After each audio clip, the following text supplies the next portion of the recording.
નમસ્કાર, સીએનબીસી બજારના મની મેનેજરમાં આપનું સ્વાગત છે. મની મેનેજર એટલે તમારા નાણાંનો ચોક્કસ આયોજન માટે અપાતું માર્ગદર્શન. હું પ્રીતિ દલાલ આપનું સ્વાગત કરું છું આજના મની મેનેજરના એક નવા એપિસોડ માટે. તો આજે આપણે શોમાં વાત કરીશું કે ઇન્સ્યોરન્સનું શું મહત્ત્વ છે, તેના કયા પ્રકાર છે અને ઇન્સ્યોરન્સ લેવું કેટલું જરૂરી છે. તો અર્લિયર ઓન આપણે ઘણી બધી વાત કરી હતી કે ઇન્સ્યોરન્સનો પોર્ટફોલિયો કેમ જરૂરી છે અને કેવી રીતે રાખવો જોઈએ. અને આજે આપણે જે વાત કરીશું આજના એપિસોડમાં એ વાત કરીશું કે ટર્મ ઇન્સ્યોરન્સને સમજીશું, એને ડિટેલમાં સમજીશું કે કઈ રીતના આપણે ઇન્સ્યોરન્સ લેવો જોઈએ. અને આ ચર્ચામાં આપણી સાથે જોડાયા છે સર્ટિફાઈડ ફાઇનાન્શિયલ પ્લાનર અને પ્રોમોર ફિનટેકના ડિરેક્ટર નિશા સંઘવી. નિશા, આપનું ઘણું સ્વાગત છે આજના શોમાં. અને અર્લિયર ઓન આપણે ડિસ્કસ કર્યું હતું કે કઈ રીતના આપણે ઇન્સ્યોરન્સને એક મહત્ત્વ આપવું જોઈએ. તો આઈ થિંક મને થયું કે આપણે એક ફર્ધર ઓન એમાં એક એડિશન કરીએ. અને શો પહેલાં તમે જ કહી રહ્યા હતા કે આપણે રિપલ ઇફેક્ટ આપવી હોય તો આપણે ઘણા બધા શો કરવા પડશે, કારણ કે હજી પણ જાણતા અજાણતા લોકો મિસ્ટેક કરી દેતા હોય છે અને ઇન્સ્યોરન્સ અને ઇન્વેસ્ટમેન્ટમાં એક ડિફરન્શિએટ નથી કરી શકતા અને ઇન્સ્યોરન્સનું મહત્ત્વ નથી સમજી શકતા. તો આજે જે આપણે ટર્મ ઇન્સ્યોરન્સની વાત કરવાના છે, પહેલાં તો કયા એવા ટાઈપ્સ ઓફ લાઈફ ઇન્સ્યોરન્સીસ અત્યારના માર્કેટમાં અવેલેબલ છે? પ્રીતિબેન, ટર્મ લાઈફ ઇન્સ્યોરન્સ સિવાય, એટલે આપણે પેલા લાઈફ ઇન્સ્યોરન્સ જ્યારે બ્રોડર ટર્મમાં બોલીએ છીએ, તો લાઈફ ઇન્સ્યોરન્સમાં આપણે આવે છે ટ્રેડિશનલ પ્લાન્સ અને માર્કેટ લિંક પ્લાન્સ. ટ્રેડિશનલ પ્લાન્સમાં જ્યારે આપણે જોઈએ છે તો એમાં આવશે આપણું endowment plans, money back plans, children plan. પછી ફર્ધર આપણે કરીએ છીએ માર્કેટ લિંક પ્લાન્સ. તો જ્યારે માર્કેટ લિંક પ્લાન્સની વાત કરીએ છીએ તો એમાં આવશે યુલિપ્સ, જે આપણે કહીએ છીએ યુનિટ લિંક્ડ ઇન્સ્યોરન્સ પ્લાન્સ, જે સ્ટોક માર્કેટ્સ કનેક્ટેડ છે. એની ફ્લક્ચ્યુએશન્સ, સ્ટોક માર્કેટની ફ્લક્ચ્યુએશન્સ આપણા ઇન્વેસ્ટમેન્ટ્સને મેટર કરશે. પછી આપણે વાત કરીએ છીએ કે there are lot of pension plans જે માર્કેટ લિંક્ડ હોય છે, because when we plan for pensions એ બહુ લોંગ ટર્મ હોય છે. તો that is how ULIPs are connected. પછી આપણે વાત કરીએ છીએ કે whole life plans. There are many insurance products જે માર્કેટ લિંક પણ હોય છે હોલ લાઈફના અને ટ્રેડિશનલમાં પણ આવે છે. તો ધીઝ આર બ્રોડર પ્લાન્સ જેમાં આપણે કહીએ છીએ કે લાઈફ ઇન્સ્યોરન્સ કયા ટાઈપના હોય છે. ઓકે, તો ઘણા બધા ટાઈપ્સના હોય છે ને એમાં જ too much variety.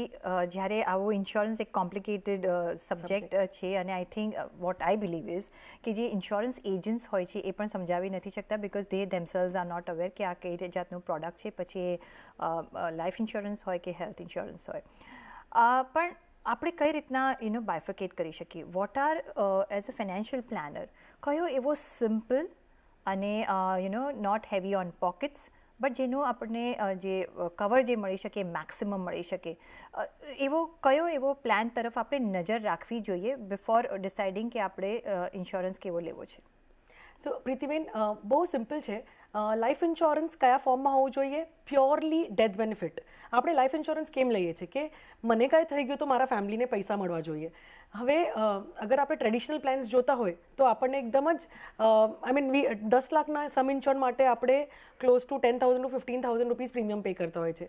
But when we look at term plans, કે મને જરૂરિયાત 1 કરોડની છે કેમ કે હાઉસિંગ લોન છે, છોકરાઓ છે, ડિપેન્ડન્ટ પેરેન્ટ્સ છે, તો એ ટાઈમ પર મારે જે ઇન્સ્યોરન્સ જોવો જોઈએ એ છે term plan.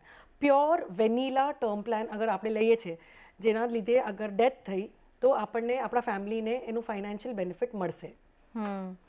Pure term plan લેવાની તમે જે વાત કરી રહ્યા છો નિશા, પણ ચલો જે અફોર્ડ કરી શકે છે એ લઈ લે છે, જે સમજદાર છે એ લઈ શકે છે, પણ ઘણો મેજોરિટી ઓફ ધ વર્ગ એવો છે કે એક તો ઇન્સ્યોરન્સ માટે જાણતા નથી, એનું ઇમ્પોર્ટન્સ જાણતા નથી, અને જે બીજો જે ફેક્ટર છે કે જે જાણે છે પણ એમને થાય કે આટલું બધું પ્રીમિયમ જે કટ ટુ માઉથ હોય કે જે અફોર્ડ ન કરી શકતા હોય, અને એટલા એક ફેક્ટર બી રહ્યો છે કે ઇન્સ્યોરન્સ આપણે લેતા નથી. સપોઝ બેર મિનિમમ કેટલો લેવો જોઈએ અને એનું કેટલું આપણે પ્રીમિયમ પે આઉટ કરવું પડે છે એવરી યર? સો લાઈફ ઇન્સ્યોરન્સ પ્રીમિયમ્સ જે આપણે લઈએ છીએ, તો એઝ અ ફાઇનાન્શિયલ પ્લાનર તમારી પાસે કયો લાઈફ ઇન્સ્યોરન્સ હોવો જોઈએ? સ્ટેન્ડર્ડ વેનીલા ટર્મ પ્લાન હોવો જોઈએ. ટર્મ પ્લાન એક કોન્સેપ્ટ છે જે બધી જ લાઈફ ઇન્સ્યોરન્સ કંપનીઝ પાસે હોય છે. હવે કેટલું હોવો જોઈએ? સ્ટેન્ડર્ડ થંબ રૂલ કહે છે કે 10 times of your annual income. તો અગર તમારી વર્ષની ઇન્કમ 10 લાખ રૂપિયા છે તો એનું 10 times મલ્ટીપ્લાયર તો 1 crore થઈ ગયો. તો એટલીસ્ટ 1 crore કવર એવરેજલી તમારી પાસે at any point of time હોવો જોઈએ. આ એક સ્ટેન્ડર્ડ થંબ રૂલ છે. અને પછી અગર આપણે જોઈએ કે લાયબિલિટીઝ છે, છોકરાઓ છે, અને ડિપેન્ડન્ટ પેરેન્ટ્સ છે તો 1 કરોડ કદાચ સફિશિયન્ટ નહીં હોય. અને કેટલું પ્રીમિયમ થાય છે તો non smoker, fit and fine, without any elements અને 30-35 વર્ષના હોય છે. અને તમારે ટર્મ લાઈફ કેટલા વર્ષ સુધી લેવું જોઈએ? 60 કે 65 મેક્સિમમ. બિકોઝ તમારે અગર તમે આ 30ના છો અને તમે 65 સુધી ટર્મ પ્લાન લો છો, દેટ મીન્સ કે તમારી ફાઇનાન્શિયલ ઇન્ડિપેન્ડન્સ ત્યાં સુધી આવી જશે. And that's a standard assumption કે આપણે આટલા વર્ષ તો કામ કરશું. 60 એક સ્ટેન્ડર્ડ રિટાયરમેન્ટ એજ છે અને 5 વર્ષ એડિશનલ કે ઇન કેસ તમારી એલિજિબિલિટી કામ કરવાની રહે છે અને તમે કામ કરવા માંગો છો. તો ધીઝ આર ડોઝ ટાઈમ્સ કે તમારે ટર્મ પ્લાન આટલા ટાઈમ માટે લેવું જોઈએ. અને પ્રીમિયમ્સ જે છે, IRDA બધી ઇન્સ્યોરન્સ કંપનીઝનું સર્ક્યુલરમાં છે કે તમારે ઓપ્શન છે કે તમે મંથલી, ક્વાર્ટરલી, હાફ યરલી અને યરલી, જરૂરી નથી કે તમે બધા પૈસા એક સાથે પે કરો. મંથલી પે કરો, તમારી સેલરી આવતી જાય અને તમે એવરી મંથ પે કરતા જાઓ. તો કોસ્ટમાં આપણે વાત કરીએ તો 1 કરોડના સમ ઇન્શ્યોર્ડ માટે 30 યર ઓલ્ડ માટે 8,000 થી 9,000 રૂપિયાનું જ પ્રીમિયમ આવે છે. તો આઈ થિંક આપણે એને બ્રેકઅપ કરીએ છીએ મંથલીના બેસિસ પર, તો that is even less than 500 rupees, I mean little less more than 500 rupees. અને એટલું તો અફોર્ડ કરી શકીએ છીએ. અને જે આઈ ઓલવેઝ સે કે જો તમે તમારા ફેમિલીને if you love your family, you should take N insurance. પછી એ ટર્મ ઇન્શ્યોરન્સ હોય કે હેલ્થ ઇન્શ્યોરન્સ હોય, કારણ કે આ બંને જ વસ્તુ એવી છે જે કોઈ બી વખત કહીને નથી આવતી, અચાનક આવી જતી હોય છે. તો આપણું ફેમિલી રજડી ન પડવું જોઈએ. ઇમ્પોર્ટન્સ ઓફ ધ ઇન્શ્યોરન્સ સમજવું ઘણું જરૂરી છે. કારણ કે આપણે એમ કહેતા હોઈએ છીએ કે મારા ઇન્વેસ્ટમેન્ટ્સ છે ને, કામ કરી લેશે, શું કામ હું ઇન્શ્યોરન્સનું એક પ્રીમિયમ પે કર્યા કરું જેનું મને ખબર નથી કે ક્યારે યુઝ આવશે. હવે વી ડોન્ટ વોન્ટ કે એવો યુઝ આવે, પણ આવવાનું છે, બિકોઝ એ તો સત્ય છે. શા માટે બિસાઇડ્સ આપણા ઇન્વેસ્ટમેન્ટ્સની જે મૂડી હોય એના માટે આપણે ઇન્શ્યોરન્સ તો લેવો જ જોઈએ? એ કઈ રીતના તમે મહત્ત્વ સમજાવશો? વેરી સિમ્પલ છે. આપણે લાસ્ટ ટાઈમ પણ આ એક્ઝામ્પલ વાત કરી હતી કે તમે વ્હીકલ ડ્રાઈવ કરો છો, તમે તમારી લક્ઝરી કાર ડ્રાઈવ કરો છો, કે મારુતિ હોય કે મર્સિડીઝ હોય, તમે કાર ઇન્સ્યોરન્સ તમે ડિફોલ્ટ આપો છો. કેમ કે મેન્ડેટરી બાય RTO છે. પણ અને બીજું રીઝન આપણે જોઈએ છે તો આપણે કહીએ છીએ કે ગાડીને કાંઈ થઈ ગયું તો પૈસા મળવા જોઈએ, એક્સિડન્ટ થાય તો. તો આપણે આપણી લાઈફને આટલું સેમ ઇક્વિવેલન્ટ વજન આપવું જોઈએ કે life insurance is equally mandatory અને ઇમ્પોર્ટન્ટ. બિકોઝ અગર હું નહીં રહી તો મારા ફેમિલીને શું ફાઇનાન્શિયલ ગેપ આવશે, એ સમજવું બહુ જરૂરી છે. કેમ કે તમે 65 સુધી જીવી લીધું તો આટલા પૈસા તો તમે કમાઈ લેશો. તો ફોરવર્ડ લુકિંગ કેલ્ક્યુલેશનથી તમે અઝમ્પશન કરવું જોઈએ કે why it is so important and how much is important. Absolutely. તો why it is so important અને how much it is important, એ પહેલાં તમારા મનમાં ક્વેશ્ચન એ આવવો જ જોઈએ. અને એનો જવાબ તમને જે મળશે એ તમને જણાવશે કે તમારે ઇન્શ્યોરન્સ લેવો જ જોઈએ. અને જો તમે તમારી ગાડીની આટલી બધી ફિકર કરી શકો છો, તો શું તમે તમારા માટે એટલી ફિકર નહીં કરો? તમારા ફેમિલી માટે એટલી ફિકર નહીં કરો? એ ક્વેશ્ચન બી તમારા મનમાં આવવો જોઈએ. બિકોઝ ગાડી તો બીજી આવી જશે, તમે પાછા નહીં આવો અને તમારું ફેમિલી રજડી નહીં પડવું જોઈએ. એટલે પ્લીઝ આ ઇન્શ્યોરન્સ માટે બધાએ જ એક સિરિયસ થોટ આપવો જોઈએ અને પછી અમલમાં મૂકી દેવો જોઈએ. એમ નહીં કાલે. નો, ડુ ઇટ ટુડે, અને if not today, do it right now. એવો આપણે એટીટ્યૂડ વાપરવાનો છે. પણ ટર્મ ઇન્શ્યોરન્સની જ્યારે આપણે વાત કરતા હોઈએ છીએ તો ઘણા બધા એવા બધા ઇન્શ્યોરન્સ પ્રોડક્ટ્સ હોય છે કે જે ઇન્શ્યોરન્સ અને ઇન્વેસ્ટમેન્ટ પ્રોડક્ટ્સ મિક્સ થઈ જતા હોય છે. અને I don't know why insurance companies do that, પણ એમાં એક ઘણા બધા ખોટા ઇન્શ્યોરન્સ આવી જતા હોય છે કે જે તમારો જે પર્પઝ હોય છે એ સોલ્વ નથી થતો, નાઇધર ઇન્શ્યોરન્સનો નાઇધર ઇન્વેસ્ટમેન્ટનો. કઈ રીતનો તમારા પોર્ટફોલિયોમાં એને આપણે સેગ્રિગેટ કરી શકીએ? ઓકે, સિમ્પલ એક્ઝામ્પલ, આપણે જ્યારે થાળી પરેસીએ છીએ ને આપણી, તો દાલ અને સબ્જી આપણે અલગ અલગ બાઉલ્સમાં લે છે, રાઈટ? તો જ્યારે આપણે ઇન્શ્યોરન્સ અને ઇન્વેસ્ટમેન્ટ પ્લાન કરીએ છીએ ને તો એ સેપરેટ હોય છે, સેપરેટ હોવું જોઈએ. કેમ આવી રીતે મેં કીધું, કેમ કે આપણે એક જ બાઉલમાં સબ્જી અને દાલ મિક્સ કરીને સાથે પછી એમાંથી રોટીથી નથી ખાતા આપણે, right? Because the taste it does not taste good. તો સેમ વે જ્યારે આપણે ઇન્વેસ્ટમેન્ટ અને ઇન્શ્યોરન્સ વાત કરીએ છીએ તો it has to be separate. એટલે જ્યારે ઇન્વેસ્ટમેન્ટ્સની પ્લાન કરીએ છીએ તો go towards your mutual funds છે, સ્ટોક્સ છે, બોન્ડ્સ છે, SGB છે, સો મેની થિંગ્સ. પણ આપણે જ્યારે ઇન્શ્યોરન્સની વાત કરીએ છીએ તો it has to be purely death benefit અને હેલ્થ ઇન્શ્યોરન્સ જે આપણે સેપરેટલી વાત કરીએ છીએ એ બધું. પણ ટર્મ ઇન્શ્યોરન્સ, કયો ઇન્શ્યોરન્સ હોવો જોઈએ? Term insurance very important. કેમ કે બાયફિકેશન કરવું ક્લાસિક એક્ઝામ્પલ છે, કેમ કે ઇન્સ્યોરન્સ તો આપણે તમારે ફાઇનાન્શિયલ ગેપ માટે લઈ રહ્યા છો, અને ઇન્વેસ્ટમેન્ટ તો એઝ તમારા ગોલ્સ અચીવ થતા હશે તમે એ પૈસા યુઝ કરશો. એબ્સોલ્યુટલી. એટલે એક બહુ મિક્સચર નહીં કરવાનું. ઓફકોર્સ મિક્સચર આપણને ગમે, જે પાઉંભાજી ખાતા હોય કે પણ એવું ફરી એમાં પણ એક સોચી વિચારીને આપણે મિક્સચર કરતા હોય છે, કંઈ પણ નથી નાખી દેતા ને. એટલે જ એક પ્યોર એક બાયફિકેટ કરીને એક તમારે ઇન્સ્યોરન્સ લેવો જોઈએ ને. એટલા માટે જ એક સિમ્પલ પ્યોર એક ટર્મ ઇન્સ્યોરન્સ લેવાનો છે, જે બેઝિક છે, જેમાં તમને એક કવરેજ અને સારું મળતું હોય છે. તમે કહ્યું કે તમારી જે સેલેરી એનો 10 times મોર તમારે લેવાનો હોય છે ઇન્સ્યોરન્સ. પણ જો પહેલાં જો તમારી પાસે એટલી બધી અવેલેબિલિટી ન હોય પ્રીમિયમ પે કરવાની, શું તમે એમાં ટોપઅપ પણ કરતા જઈ શકો છો? So life insurance is a contract. તો જ્યારે પણ આપણે લાઈફ ઇન્સ્યોરન્સ કોન્ટ્રાક્ટ જોઈએ છે, તો ટર્મ્સ એન્ડ કન્ડિશન્સ એકવાર લખાઈ ગયા, આપણે એને ઓલ્ટર નથી કરી શકતા. તો તમારે એડિશનલ પોલિસી લેવી પડે છે. સો અફોર્ડેબિલિટીની જ્યારે વાત આવે ને પ્રીતિબેન, તો અમે જનરલી આપણે કહીએ કે તમે અગર આજે વધારે અર્ન નથી કરતા, જેટલી તમારી પોકેટની અવેલેબિલિટી છે તમે એવી રીતે લેવાનું ચાલુ કરો. એક સ્ટેન્ડર્ડ ઇન્સ્યોરન્સ પ્રોડક્ટ છે સરલ જીવન વીમા. એ બધા જ ઇન્સ્યોરન્સ કંપની પાસે એક સ્ટેન્ડર્ડ પ્રોડક્ટ છે. તો એમાં irrelevant of your income 2 lakh, 2.5 lakh, 3 lakh, 4 lakh એના બેસિસ પર, એ ઇન્કમ બેસિસ પર જતા જ નથી, તમને ડાયરેક્ટલી કવર આપી દે છે. That's a IRDA specified product which most of the insurance companies have. તો એમાં તમને વધારે વિચાર કરવાની જરૂર નથી, because your choice of buying term insurance is security to your family. Absolutely. કોને ટર્મ ઇન્સ્યોરન્સ કોનો લેવો જોઈએ? Now that is the next question. કારણ કે આપણે તો ફેમિલીમાં તો આટલા બધા જણા હોય, તો શું ઇઝ ઇટ નેસેસરી કે બધાનો જ ટર્મ ઇન્સ્યોરન્સ લેવો જોઈએ? સો ગુડ ક્વેશ્ચન પ્રીતિબેન. તો આમાં કોની પાસે ટર્મ ઇન્સ્યોરન્સ હોવો જોઈએ? જેની ઇન્કમ ફેમિલીને મેટર કરતી હોય એની પાસે ટર્મ ઇન્સ્યોરન્સ હોવો જોઈએ. તો bread winner of the family કે હેડ ઓફ ધ ફેમિલી આપણે કહીએ તો એમનું ટર્મ ઇન્સ્યોરન્સ તો હોવું જ જોઈએ. સો સપોઝ હસબન્ડ વાઇફ છે, husband earns more than the wife, but so that does not mean wife does not need an insurance. Wife also requires, wife ને પણ ઇન્સ્યોરન્સ લેવું જરૂરી છે, પણ હસબન્ડનું વધારે હોવું જોઈએ, કેમ કે he contributes more to the family's income. અને જો વાઇફ વધારે કોન્ટ્રીબ્યુટ કરતી હોય તો એનું ઇન્સ્યોરન્સ વધારે હોવું જોઈએ. એબ્સોલ્યુટલી. હવે ટાઈમ્સ આર ચેન્જિંગ. યસ. પણ એ જે મેઇન જે છે કે જે બ્રેડ વિનર ઓફ ધ જે company, bread winner of the family હોય, એનો તમારે ઇન્સ્યોરન્સ લેવાનો છે કે જેના થકી તમારું ઘર ચાલે છે. અને જો બંને હસબન્ડ એન્ડ વાઇફની ઇન્કમથી ચાલતો હોય તો બંનેનો લેવાનો છે. પણ એનો મતલબ એમ નથી થતો કે ઈચ એન્ડ એવરી ફેમિલી મેમ્બરનો તમારે લેવાનો છે. યસ, હેલ્થ ઇન્સ્યોરન્સની વાત આવે તો બધાનો લેવાનો છે, બિકોઝ બીમારી કોઈને પણ આવી શકે છે. પણ આજે આપણે ટર્મ ઇન્સ્યોરન્સની વાત કરી રહ્યા છીએ, તો આપણે ફોકસ એમાં કરીશું. પણ નેક્સ્ટ જે બીજો ક્વેશ્ચન આવે છે કે ઓફકોર્સ કયો લેવો હોય, તો આપણે ક્લેરિફિકેશન કરી દીધું છે.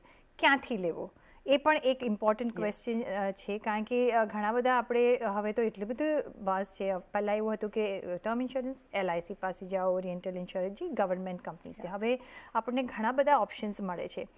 તો ક્યાંથી અને કઈ રીતના લેવો જોઈએ આપણે ઇન્સ્યોરન્સ? ઓકે, સો આપણે જ્યારે ઇન્સ્યોરન્સની વાત કરી છે, મારે લેવો છે, બાય કરવો છે, તો તમે એક સ્ટેન્ડર્ડ છે કે તમારા ફાઇનાન્શિયલ પ્લાનર કે તમારા એડવાઇઝર હોય એમના કન્સલ્ટેશનથી લઈ લેજો. That's one of the ways. બીજું છે કે તમે જે વેબસાઇટ્સ હોય છે જેની પર તમને ઇન્ફોર્મેશન મળે છે, ડૉક્ટર ગૂગલ પાસે જઈને ઇન્ફોર્મેશન લેવી is like a dangerous thing, because આપણે ઇન્ફોર્મેશન બહુ ફ્રીલી અવેલેબલ છે, અને આપણે વધારે કન્ફ્યુઝન કરતા હોઈએ છીએ ને, તો એમાં શું થાય છે કે એ આપણે પ્રોક્રેસ્ટિનેટ કરવા માંડે છે કે રહેવા દે, પછી કરશું કરીને. એટલે there are websites where you can check, and insurance કંપનીઝની વેબસાઇટ પર જઈને જોવો તમે. એગ્રીગેટર્સ હોય છે, એના વેબસાઇટ્સ પર તમે જઈને લઈ શકો છો. બટ સૌથી ઇમ્પોર્ટન્ટ એ છે કે જ્યારે તમે આ બધી વેબસાઇટ્સ પર કે તમે કોઈ બીજા અનનોન પર્સનને કન્સલ્ટ કરો છો કે કોઈ કસ્ટમર કેરને કોલ કરીને વાત કરો છો, તો તમારે એને તમારી નીડ તમને આપવી જોઈએ, ના કે એને એની નીડ તમને વેચવી જોઈએ. તો બહુ ઇમ્પોર્ટન્ટ છે કે જ્યારે આપણે ડિસાઇડ કરીએ છીએ કે આપણે DIY કરશું, ડુ ઇટ યોર સેલ્ફ, તો એમાં છે ને આપણે ઘણીવાર ફસાઈ જઈએ છીએ, અને એના લીધે જ આપણે રોંગ પ્રોડક્ટ્સ લેવા માંડીએ છીએ કે investment and insurance to be not to be mixed પણ થઈ જાય છે, કેમ કે કોઈ બીજાનો ટાર્ગેટ અચીવ કરવા માટે આપણે રોંગ પ્રોડક્ટ લઈએ છીએ. સો ઇટ્સ ઇમ્પોર્ટન્ટ કે આપણે રાઇટ ચેનલના થ્રુ બાય કરીએ. So one is buying through your adviser or an agent, buying through the insurance company's websites, or then going through aggregators website where you can go and buy, but make sure that you're buying your need. બરાબર છે. તો તમારી need માટે તમે આ લો છો, તમારી need માટે તમે આ પ્રીમિયમ ભરવાના છો, તો તમારો જે ટાર્ગેટ મીટ થતો હોય એવા જ ઇન્સ્યોરન્સ પ્રોડક્ટ્સ લેવા જોઈએ. આપણે બીજાને આમાં હેલ્પ નથી કરવાની, આપણા ફેમિલીને હેલ્પ કરવાની છે ને આપણી આવર સેલ્સને આપણે એક હેલ્પ કરવાની છે. ને ડૉક્ટર ગૂગલ મને બી પસંદ નથી, કારણ કે આપણા વિચારો આમ તેમ કરતા હોય છે. એટલે ડૉક્ટર ગૂગલ એટલે આપણે બધું જે જઈને ઈચ એન્ડ એવરીથિંગ ગૂગલમાં આપણે સર્ચ કરતા હોઈએ છીએ, એમાં બધા જ કરેક્ટ આન્સર્સ તમને નથી મળતા. એટલે ઓફકોર્સ એ ધ્યાન રાખવાનું છે. પણ ટર્મ લાઈફ ઇન્સ્યોરન્સમાં તમારે કયા રાઇડર્સ પર નજર રાખવાની હોતી હોય છે? ઓકે, તો પહેલાં આપણે પ્લેન વેનીલાની વાત કરી કે સ્ટેન્ડર્ડ ટર્મ પ્લાન જેમાં if I die my family will get the money. હવે riders, so it's like add ons કહીએ આપણે એને, બીજું નામ કે હોય છે. હા, આન્સર છે યસ, હોય છે. કેટલા ટાઈપ્સના હોય છે? They are, one is waiver of premium on disability. એ શું હોય છે કે તમારે કોઈ ડિસેબિલિટી આવી અને તમે પરમનન્ટલી ડિસેબલ્ડ છો, where doctor is writing and saying કે યુ આર ડિસેબલ્ડ, તો તમારે ફ્યુચર પ્રીમિયમ્સનું વેવર થઈ જશે. એટલે તમારે ફ્યુચર પ્રીમિયમ પે નહીં કરવાના, પણ તમારું ઇન્સ્યોરન્સ કવર કન્ટિન્યુ થશે. સો દેટ્સ WOP, એનું શોર્ટ ફોર્મ છે વેવર ઓફ પ્રીમિયમ. પછી આવે છે ક્રિટિકલ ઇલનેસ. ક્રિટિકલ ઇલનેસ જ્યારે આપણે વાત કરીએ છીએ તો every company will have a different kind of a product. તો કોઈની 20 એલિમેન્ટ્સ કવર્ડ છે, કોઈની 64 એલિમેન્ટ્સ કવર્ડ છે, કોઈની 35 એલિમેન્ટ્સ કવર્ડ છે. તો critical illness as a rider is there with most of the companies. Any costing તમારા સમ ઇન્શ્યોર્ડ સાથે કેવી રીતે મેચ થાય છે તમારે એ સમજીને તમારે લેવું છે. Plus then we go to કે income benefit due to disability.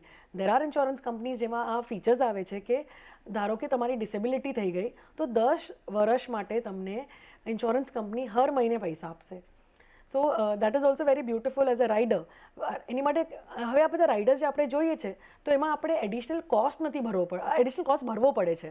So it's like તમે એક આઈસ્ક્રીમ પાર્લર એન્ટર કર્યું, વેનીલા આઈસ્ક્રીમ લીધો, એની પર તમે ચોકલેટ સોસ નાખ્યો, જેલી નાખી, તમે જેટલી પણ તમે ટોપિંગ્સ નાખી એ બધાનો એડિશનલ કોસ્ટ આવશે. સો રાઇડર્સ લેતી વખતે પણ એ કોસ્ટ આવશે.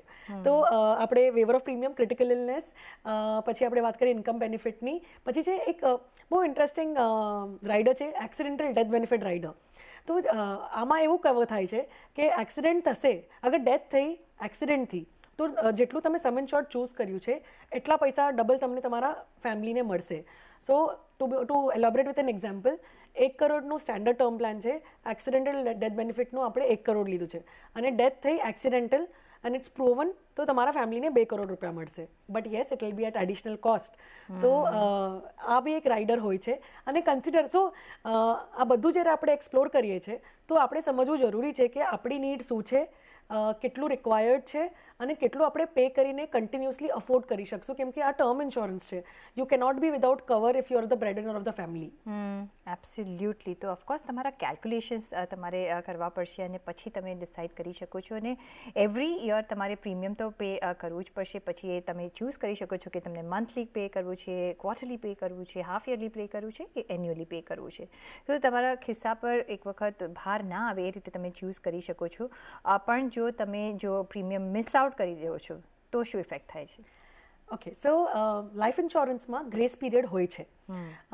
હવેના જે આપણે એગ્રીગેટર્સથી ઇન્સ્યોરન્સ લઈએ છીએ ને તો 15 દિવસનો ફ્રી લુક કરીને એક પાર્ટ હોય છે. સો that is free look when you boat the policy and you don't want it and you want to give it back. અને તમારી કન્ટિન્યુડ પોલિસી છે તો એમાં આપણે ગ્રેસ મળીએ છીએ. તો again it will depend, generally 1 month હોય જ છે કે તમે એન્યુઅલ પ્રીમિયમ પેમેન્ટ લીધું છે, પણ જ્યારે તમે મંથલી પેમેન્ટ લીધું છે તો એમાં ગ્રેસ 15 દિવસનો જ હોય છે. ઇમ્પોર્ટન્ટ પાર્ટ કે ગ્રેસ પીરિયડ ક્રોસ થઈ ગયો અને પછી ડેથ થઈ તો તમને ક્લેમ, તમારા ફેમિલીને ક્લેમ નહીં મળે. સો ઇટ્સ ઇમ્પોર્ટન્ટ કે જ્યારે તમે ચૂઝ કરો છો mode of payment, monthly, annually, quarterly, જે બી તમારું ચોઇસ છે, ડોન્ટ મિસ દેટ. તમે ઓટો ડેબિટ સેટ કરીને રાખો સો દેટ પ્રીમિયમ કન્ટિન્યુટી રહેશે તો તમારી કવરેજ કન્ટિન્યુટી પણ રહેશે. ઓકે, તો એક ડિસિપ્લિન્ડ અપ્રોચ અહીંયા રાખવો પડશે. Very much. આઈડિયલી કઈ એજ પરથી આપણે એક ઇન્સ્યોરન્સ લઈ લેવો જોઈએ અને કેટલી એજ સુધી આપણે લઈ શકીએ છીએ? So ideal age, the moment you have money, earning capacity, but you are not so very big contributor to the family's income, but younger the cheaper. તમે જેટલા યંગ છો ને ઇન્સ્યોરન્સ એટલું તમને સસ્તું મળશે. તમને બીમારી નથી એટલે તમને insurance, you are preferred customer to the insurer, તો તમને તરત જ ઇન્સ્યોરન્સ આપી દેશે. એઝ યુ એજ આપણે લાઇફસ્ટાઇલ એલિમેન્ટ્સ કેચઅપ કરીએ છીએ, જેના લીધે શું થાય છે કે ઇન્સ્યોરન્સ મોંઘું થઈ જાય છે કે મળતું જ નથી. તો અગર તમારી અફોર્ડેબિલિટી હોય તમે ભલે તમારી ઇન્કમ પર ફેમિલી ડિપેન્ડન્ટ નથી, પણ તમે એટલીસ્ટ સ્ટેન્ડર્ડ અમે કહીએ કે આજના જમાનામાં at least take a 1 crore cover at least. અને પછી તમે તમે એજમાં વધશે તો તમારી ઇન્કમ વધશે, ડિપેન્ડન્સી અને રિસ્પોન્સિબિલિટી વધશે, તમે ઘર લેશો, ફેમિલી થશે, રાઈટ. તો આ બધા સિચ્યુએશન લાઈફ ચેન્જિંગ ઇવેન્ટ્સમાં તમારે તમારું કવર એનહેન્સ કરવું જોઈએ ટાઈમ ટુ ટાઈમ. અને કેટલા વર્ષ સુધી લેવું જોઈએ? સો સ્ટેન્ડર્ડ તમારી ફાઇનાન્શિયલ ફ્રીડમ તમે ડિસાઇડ કરી હોય ને કે મારે 50 વર્ષ સુધી જ કામ કરવું છે, તો ઇન્સ્યોરન્સ ત્યાં સુધી જ હોવું જોઈએ, કેમ કે by then you will make that kind of money. If you don't make that money તો તમારે ત્યારે ઇન્સ્યોરન્સ આ કામમાં આવશે કે તમારી ડેથ થઈ ગઈ તો એટલે ઇમ્પોર્ટન્ટ છે કે જ્યારે તમે આ ઇવેલ્યુએટ કરો છો તો if you can afford it, younger the cheaper, ત્યારે લો. અને 60-65 જનરલી ઓર તમારી ફાઇનાન્શિયલ ફ્રીડમની એજ તમે જે ડિસાઇડ કરી છે ત્યારે. એક લાસ્ટ ક્વેશ્ચન, બિકોઝ આપણે એમ વાત કરીએ છીએ તો ઘણા બધા ક્વેશ્ચન મનમાં આવે છે ને આઈ થિંક એવી રીતે બધાને જ આવવા જોઈએ તો સમજી શકશો ઇન્સ્યોરન્સનું ઇમ્પોર્ટન્સ. તમારી જો વેલ્યુ એન્હાન્સ કરવી હોય તો શું એ આઈ થિંક મેં તમને અર્લિયર પણ એ સવાલ પૂછ્યો, એમાં તમે એન્હાન્સ કરી શકો છો કે તમે મલ્ટિપલ ઇન્સ્યોરન્સ પોલિસીઝ લઈ શકો છો? સો એન્હાન્સમેન્ટ નથી થતું, આપણે નવી પોલિસી લેવી પડે છે. Okay, so you can take more than multiple, પણ એક એમાં કાવ્યાટ છે કે જ્યારે પણ તમે તમારી આજે એક પોલિસી છે, તમે 5 વર્ષ પછી બીજી પોલિસી લીધી, તો જ્યારે બીજી પોલિસી લો છો ને તો પહેલી પોલિસી છે એનું ડિક્લેરેશન કરવું બહુ જરૂરી છે. ઓકે, તો તમારે ઓફકોર્સ એ ડિક્લેર કરવું પડે છે કે તમારી પાસે કેટલી ટોટલ પ્રીવિયસ પોલિસીઝ છે, એટલે એ પણ મેટર કરે છે. પણ ઓકે, આ બધું જ ઇન્સ્યોરન્સ માટે હતું, ટર્મ ઇન્સ્યોરન્સ માટે હતું, એટલે આઈ થિંક એક અમે સિમ્પ્લિફાય કરવાનું કોશિશ કરી છે જેથી એક તમારી અવેરનેસ આપણા બધા દર્શકોની વધી શકે. અને આઈ વુડ વિશ કે મારા જે બી બધા દર્શક છે એ બધા જ એક પ્યોર ટર્મ ઇન્સ્યોરન્સ પોલિસી અને પોતાની જાતને બી સિક્યોર કરે, પોતાના ફેમિલીને પણ સિક્યોર કરે. પણ એ સાથે જ એક બ્રેકનો સમય થઈ ગયો છે, તો એક બ્રેક લઈશું અને ત્યારબાદ દર્શકોના સવાલો પર નજર કરીશું. અમારી સાથે જોડાયેલા રહીશું.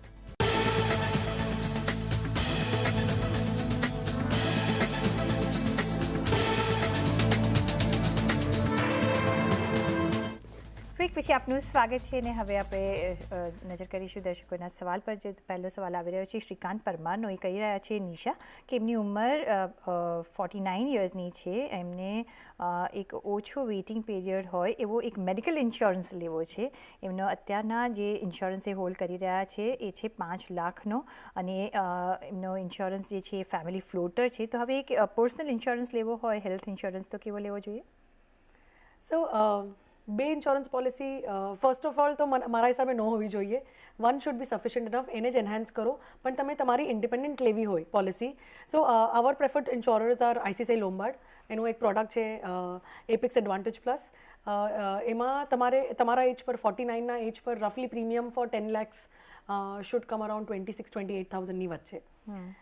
That's a good product to have because they have global coverage છે. એમાં તમારું ડોગ બાઇટ કવર થાય છે એની અંદર. Their claim servicing and all is very seamless, and that's a good product to have. Okay, તો ICICI લોમ્બાર્ડ એની બી choice તમારી પાસે એક ફ્લોટિંગ છે ને, તમારે જો ઇન્ડિવિજ્યુઅલ જોઈતો હોય તો તમે આ પોલિસી પર નજર રાખી શકો છો. નેક્સ્ટ ક્વેશ્ચન જ્યોતિ પારેખ. 2 મહિના પહેલાં એમને HDFC લાઈફ પોલિસી લીધી હતી. હવે એમને લાગે છે કે આ પોલિસી મારા માટે યોગ્ય નથી. આમાં 10 વર્ષનો એક પેઇંગ પીરિયડ છે અને 20 વર્ષ પછી એમની મેચ્યોરિટી છે. તો એ પૂછી રહ્યા છે કે શું હું આ પોલિસી બંધ કરું તો મને મારા પૈસા પાછા મળશે અને ક્યારે મળશે? સો આઈ એમ શ્યોર કે એમને ઇન્વેસ્ટમેન્ટ પ્રોડક્ટ લીધું છે, જેના લીધે એમને હવે લાગે છે કે it's not a good product to have. કેમ કે 31 માર્ચ પહેલાં અગર તમે લીધું છે તો everybody was trying to sell a product જેમની પ્રીમિયમ 5 લાખથી વધારે હોય, તો તમને કેપ્ચર કરવા માગતા હતા કે ટેક્સ ફ્રી રિટર્ન મળશે. ફ્રી લુક ક્રોસ થઈ ગયો છે તમારા ઇન્સ્યોરન્સ લઈ લીધાને, તો તમને પૈસા તો ટેકનિકલી પાછા પૂરા નહીં મળે. તમે આજે સરેન્ડર કરશો, you have to check policy વર્ડિંગ્સમાં એક સેક્શન હોય છે સરેન્ડર વેલ્યુ કે સરેન્ડર બેનિફિટ કરીને. તો તમે એ જઈને ચેક કરો કે સરેન્ડરનો ક્લોઝ શું છે. જનરલી જ્યારે ટ્રેડિશનલ પ્લાન્સ હોય છે તો એમાં તમને પૈસા જે છે એ hardly like close to like 10% પણ નહીં મળે ફર્સ્ટ યરમાં. 3 years પે કર્યા પછી તમને કદાચ 50% of the money comes back to you. So if તમારી જરૂર નહોતી અને ટ્રેડિશનલ પ્લાન છે તો અને તમે એક પ્રીમિયમ પે કરી લીધું છે તો લેટ ગો. અને નવું સરેથી સ્ટાર્ટ કરો કે ઇન્વેસ્ટમેન્ટ અને ઇન્સ્યોરન્સ મિક્સ નહીં કરો. See this is the sure example કે કઈ રીતના આપણે ઇન્વેસ્ટમેન્ટ અને ઇન્સ્યોરન્સને જો સેપરેટ નથી રાખતા તો કઈ રીતની ભૂલ થઈ જતી હોય છે. તો આઈ થિંક આ લેસન જ્યોતિબેન તમારા માટે બી છે અને આઈ થિંક ઘણા બધા દર્શકો જે જોઈ રહ્યા છે એના માટે બી છે. તો જ્યારે ઇન્સ્યોરન્સ લો છો ત્યારે પ્યોર ઇન્સ્યોરન્સ લેવું જોઈએ અને ઇન્વેસ્ટમેન્ટ કરો છો ત્યારે પ્યોર ઇન્વેસ્ટમેન્ટ કરજો. અને તમારે લેતા પહેલાં જે આજે જ અમારો ટૉપિક હતો એ જે અમે ડિસ્કસ કર્યો છે કે તમારા ટાર્ગેટ શું છે, ગોલ શું છે, શેના માટે તમે લો છો, એ બધા જ ક્વેશ્ચન્સના આન્સર તમારા મગજમાં ક્લિયર હોવા જોઈએ અને ત્યારબાદ ઇન્સ્યોરન્સ લેવો જોઈએ.